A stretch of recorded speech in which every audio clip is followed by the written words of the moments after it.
رمضان میں روزوں کا پاور رہا تو اللہ روحانیت اور تقوی کا اثر رمضان کے بعد بھی دے. تراویح کی پابندی ہوئی تو اس کی نورانیت رمضان کے بعد بھی دیکھو گے. کم از کم یہ تین چیزیں نمازیں، روزہ اور تراویح یہ پابندی سے ہونی چاہیے. ایک، اگر آپ پر زکوٰۃ واجب ہے، علماء کرام رمضان میں چندے کے لیے آتے ہیں. کسی بھی دارالعلوم کے مولانا یا عالم دین کی سند کافی ہے.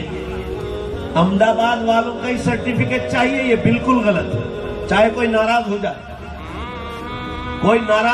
کان کھول کے سن لو. ہمارے علاقے میں بھی ایک سینٹرل چندہ کمیٹی کھلی. یہ سب بدماش لوگ خالص علماء کو ذلیل کرنے کے لیے یہ باقاعدہ یہ حرکتیں کرتے ہیں. کچھ نیت صحیح بھی ہوگی، میں نہ نہیں کہہ رہا. یہ کچھ 2-3% غلط قسم کے لوگ آتے ہیں چندہ کرنے کے لیے. تو آپ دیکھو کہ بھائی ہمارے کسی گجرات کے دارالعلوم دیوبند، مظاہر سہارنپور، مولانا اسد صاحب، مولانا حبیب الرحمان صاحب، مولانا محبوب صاحب یا یہاں کے نامچین علماء کی سند ہے، آنکھیں بند کر کے دے دو ان کو پیسے. یہ مت کہو کہ احمد آباد کے فلاں والے ہوں گے تو ہی دیں گے، یا فلاں کی سینٹرل چندہ کمیٹی ہوگی تو ہی دیں گے. اور چیکنگ کرنے جاتے ان مدرسوں کو ذلیل کرنے کے لیے. رمضان چھٹیوں میں جا کر مدرسوں کی چیکنگ کرتے ہیں جب بچے گھروں پہ جاتے ہیں. میں قسم کھا کر کہتا ہوں، میں کشمیر سے کنیا کماری تک جاتا ہوں، اللہ گواہ ہے وہ سن رہا. کشمیر سے کنیا کماری تک 5000 سے زیادہ مکتب اور 30 سے زیادہ دارالعلوم کو میں خود پانی پہنچاتا ہوں. میرے بیان میں روز چندہ ہوتا، روز علماء کرام. اور مدرسے کی چھٹیاں چل رہی ہیں نہ. احمد آباد والے، سورت والے چیکنگ کرنے جائیں گے پورے آل انڈیا میں، اور چیکنگ کیا کریں گے؟ اب دیکھا مدرسے کی چھٹیاں، گھس گئے کچن میں، مدرسے میں جا کے گھسے. اور کتنے بچے ہیں؟ 50 بچے. آپ نے تو اندر 200 بچے لکھے. بیوقوفہ، تم جھوٹ بول رہے ہو، شرم نہیں آتی؟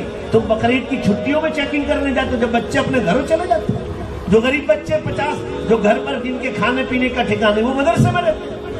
میں تمام مسلمانوں سے روز کہتا ہوں، علماء کرام دیکھو کنتھاریا دارالعلوم کی سند ہے کہ نہیں. احمد آباد کے جتنے علماء کرام اگر ان کی سند ان کے ہاتھ سے لکھی ہوئی ہے تو آنکھیں بند کر کو ان کو اپنی زکوٰۃ دو.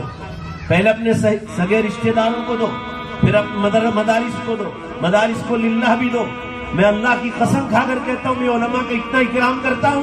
میں مدرسوں کو چندہ تو دیتا ہوں، جو علماء کرام چندہ لینے کے لیے آتے میں آپ کو بھی آپ کی بھلائی کے لیے کہہ رہا ہوں، میں ان علماء کو خود ہدیہ دیتا ہوں. جتنے بھی آتے ہیں ہر ایک کو ہدیہ دیتا ہوں کہ اللہ کے دین کا خادم ہے. یہ اپنے گھر کے لیے آتے ہیں.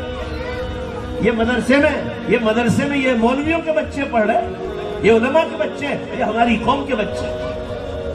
ذرا تو سوچو، وہ گرمیوں میں تمہارے گھر گھر گھومتے ہیں، سخت گرمی.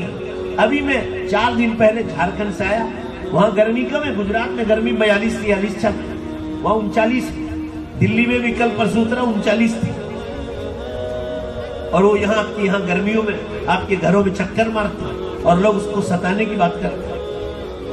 کسی بھی عالم دین کی سند، کوئی ایک کمپنی کی سند کوئی ضروری نہیں. ہاں لکھ دیا کہ ہاں یہ مدرسہ ہے، آنکھیں بند کر کے دے. اور علماء کرام کو اپنے گھر لا کر افطار کراؤ. کوئی بخاری پڑھاتا ہے، کوئی مسلم پڑھاتا ہے، کوئی بیضاوی پڑھاتا ہے، کوئی جلالین پڑھاتا ہے. یہ اللہ کے ولی لوگ ہیں جو تمہارے گھروں پر اللہ مہمان کے طور پر بھیجتا ہے. اللہ نے دیا ہے تو افطار کراؤ، ان کے کھانے کا انتظام کراؤ، تمہارے مرحوموں کی روح خوش ہو جائے. ورنہ کان کھول کے سن لو، یہ چندہ کرنے والے علماء کرام آپ کی افطار اور سحری کے بھی بھوکے نہیں، مدرسے والے ان کو پیسہ دے کر بھیجتے ہیں. یہ تو میں آپ کو آپ کی بھلائی کے لیے کہہ رہا ہوں. پورا مجمع زور سے انشاءاللہ بولو ان کی خدمت کرو گے، اللہ آپ کو توفیق عطا فرمائے.